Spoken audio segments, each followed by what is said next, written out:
this is what you want to do, that you want to care for people.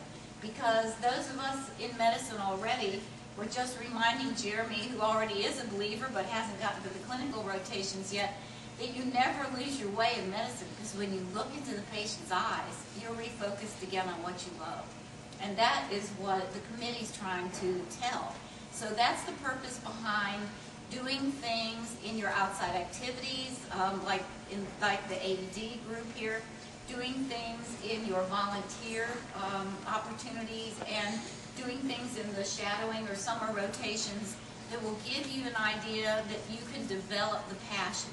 Most of you now might say, I don't know what I want to go into, or I definitely don't want to go into what somebody in my family's been doing, but I'm interested in something else. So that's what you want to determine, so that when you write your personal statement or when you come and interview, that you can convey your excitement, that you can convey your dedication. And that's the other part of what they're looking for. Because when Dr. Stallworth was saying the average GPA, that means there's some people above it and some people a little below it. But as a clinician, because I don't teach in the first 2 basic science years, I really want a student who's got the basic preparation, but I want a student who likes people, who likes to go in and talk to the patient. They're not in there going, man, how few questions can I ask to get the information and then get back outside again. I want somebody who wants to hang around the patient and create a little bit of a professional relationship with that patient, and that is the best clinician. Yeah, we call it, in the interview process, we call it the Gurney test. And basically what happens in the interview process, after someone's presented them and they're thinking, gosh, did you think they're great or not? And we'll say, did they pass the Gurney test? And what that means is if you were sick and you were on a gurney and you woke up and saw this person, would you say, just kill me now? Or would you say, oh, good, I'm in great hands? And we try to pick that up because, believe me, a lot of doctoring is those communication skills, the ability to help a patient. And a patient will tell you things.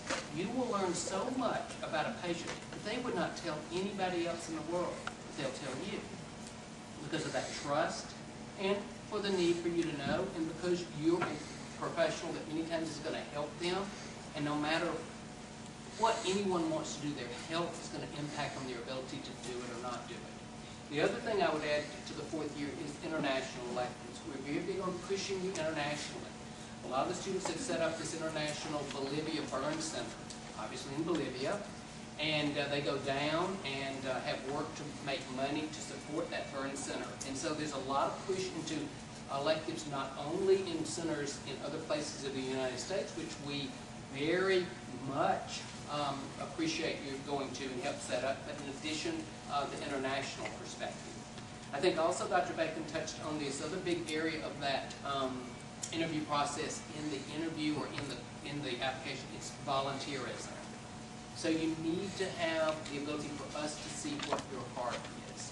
We're going to know what your brain is because those are those numbers.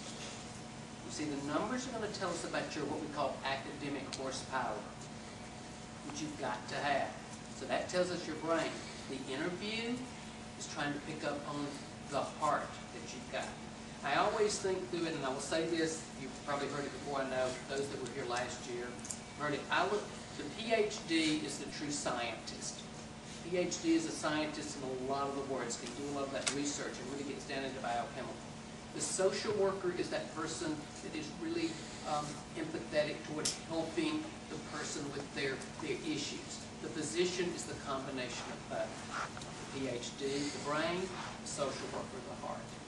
So that you as a have to have a combination of both. And that's the way I kind of look at it. And if that doesn't turn you on, as Jeremy said, using as an example, just the intricacies and the amazement of the human body, then you might need to step back and say, you know, is this really what I want to do? Because as I've mentioned before, it is a sacrifice. And what's going to get you through is your desire to know this is what you want to do. For me, in life, and you can talk to your parents, so they will probably echo this comment. To me, there's never been a difference between a Monday and a Friday. In other words, I never dreaded Monday because I had to go to work. Or I was never working trying to get to Friday, so I'd be off of work. I've never had that experience. Think about that. For you in your profession to be able to never have that, you ought to be very happy in your professional life, because so many people out there live that way, just working to live. Okay? Okay? But you get the point I'm making. All right?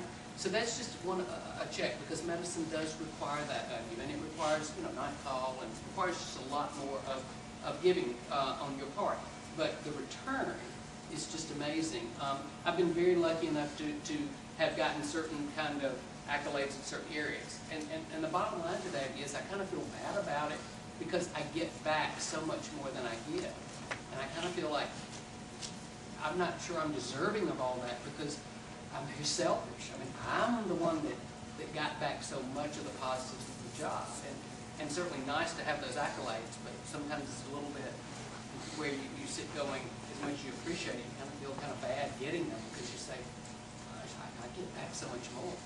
So anyhow, that's the kind of yardstick that we're looking at that interview to see if this is what you want to do, and you understand that perspective, and you relish in it, and it's part of your being of pursuit in medicine. And if it's not medicine, I would hope those same traits would be available to whatever you decide to pursue. Because I know we have some dentists in the audience, and we're talking at lunch and whatnot, and I would hope the same thing for them, even though it may not be medical stuff. Okay? Now, we could go on and on, but I want to pause right this minute, and you can certainly ask Dr. Bacon, Jeremy, myself, but any areas you want us to touch on, any questions, because like I said, we're here for you. We want to be sure we meet your needs. Yes, sir. Well, as far as say you get apply to a school in Maryland or Pennsylvania, as far as the interviewing process goes, say you get an application on the first day, do the medical schools work with you to find a good weekend for you to get up to that area to interview? Yeah. Or okay. Yeah. What happens is, now we only interview on Wednesdays, and I don't know Maryland or Pennsylvania, but they would have, and they will offer you an interview, and you would write back and say, that's not a day that works for me. Is there any way I can reschedule this? And they will work with you within what they can do. For an example, with all due respect, although this has happened a couple of times over the Christmas holidays when someone's home from Christmas and they're from Seattle, Washington, and we will kind of construct an interview because of the realities of that. In general, we look at, we need to come on a Wednesday. How can we interview you on a Wednesday that works for you, as opposed to you wanting to be interviewed on a Saturday? Probably wouldn't happen. A lot of the students, such as you all, may be in Spain for fall semester.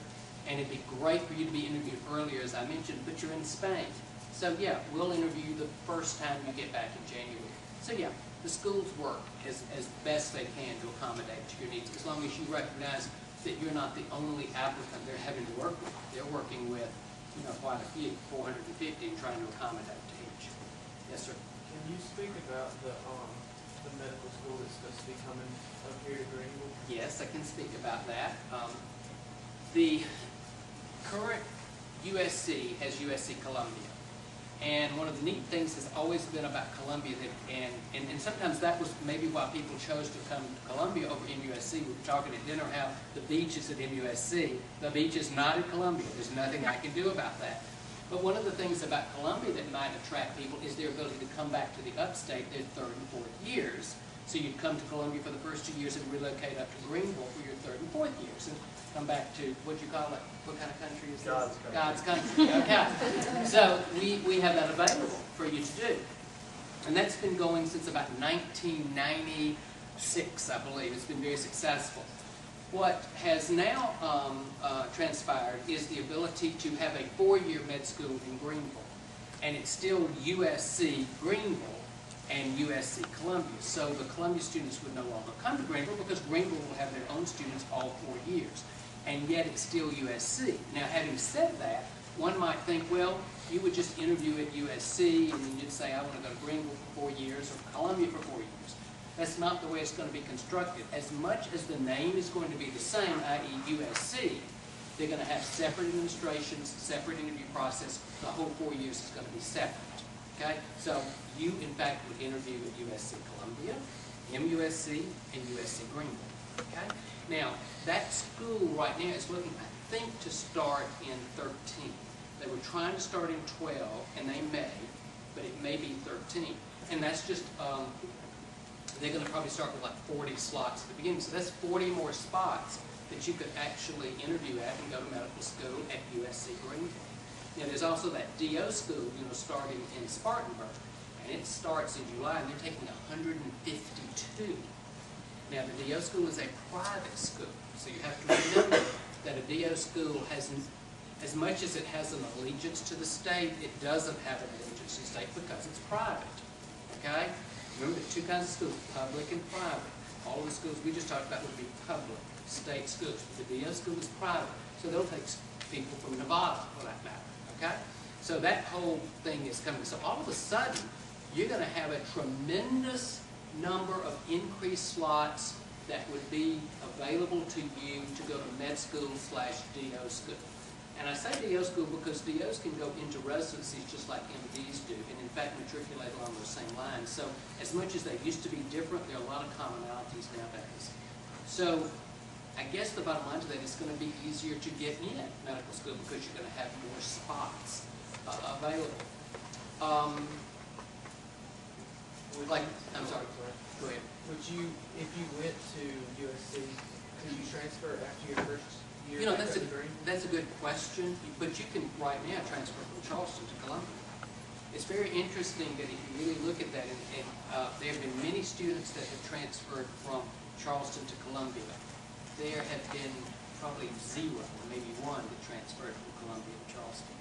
It's very interesting, and of course every story is different. But yeah, you can transfer from med school. So I would think, yes, you could probably do that. But it's a two-way street. In other words, the school has to accept you. If you were a student in poor academic standing, for example, they would probably say no. So you have to interview and be sure you're acceptable. But I wouldn't be a bit surprised if that wouldn't exist because it exists now, like I just said, between USC and USC. Kind of along the same lines, so like you got accepted in 2012 and you went to USC in Columbia. You expect to be 30 years in Columbia? No, you would if you then if the Greenville school starts, you would then be expected to stay in Columbia. Now you could transfer to USC Greenville for your 3rd and 4th years, similar to what I just said, but it wouldn't be a setup like it is now, where you actually come to Columbia and can know you're going to Greenville for your 3rd and 4th years. That will still be in place until Greenville meets their students that start in their 1st year move up to the 3rd year. So this will still exist for a couple of 3 years. You see what I'm saying? So like the Greenville one is ended in 2013, you're accepted in 2012, you would still have the opportunity in your 3rd and 4th year. In Greenville, if I'm doing my math correct, yes, you'd probably be within a year. That's the way I understand it. Now, that may all change because I'm going to be honest with you and tell you it is a political hot potato right now. So there may be some cutting and slashing and burning that may occur based on how all this transpires. But as I understand it right now, let's just say you were going to be a 3rd-year student in Columbia in 2013, where Greenville would have their beginning class, or maybe their 2nd-year class. Since they haven't gotten to the 3rd year, you could probably still transfer to Greenville for your 3rd and 4th years. But I can't promise that because, like I said, this is becoming such a political hot potato, and it's based on the amount of money that currently is available to support higher education in the state. Now, Greenville is saying they have plenty of money and they won't need any state support. And if that's the case, great. That's kind of hard for me to understand because of the rising cost of medical care and medical education. But there's the rub. Yes, ma'am. Okay, I have 2 questions. Sure. Where do the majority of your in-state applicants come from? Because I've had some friends that'll transfer to USC thinking that they have a better shot getting into medical school, and I wasn't sure if Clemson is on an equal scale. Yeah. Based on, I would probably say to you, in all honesty, based on the number of applications to matriculant, they're probably right on. We have more USC students, but we have more USC students apply to our school. We may have less Clemson number of students, but we have less Clemson students apply to our school. I would say the percentage of the ratio would be right on. And in fact, the number of Clemson students that are coming to USC are steadily going up because they're recognizing the education that we offer at USC, the manner under which we educate at USC. It's a little bit, it's a hands-on, it's a more personal. I'm not saying it's, I mean, of course I won't be biased and say it's better, but this is not an attempt to try to compare to other med schools because you will get a good medical education wherever you go as long as you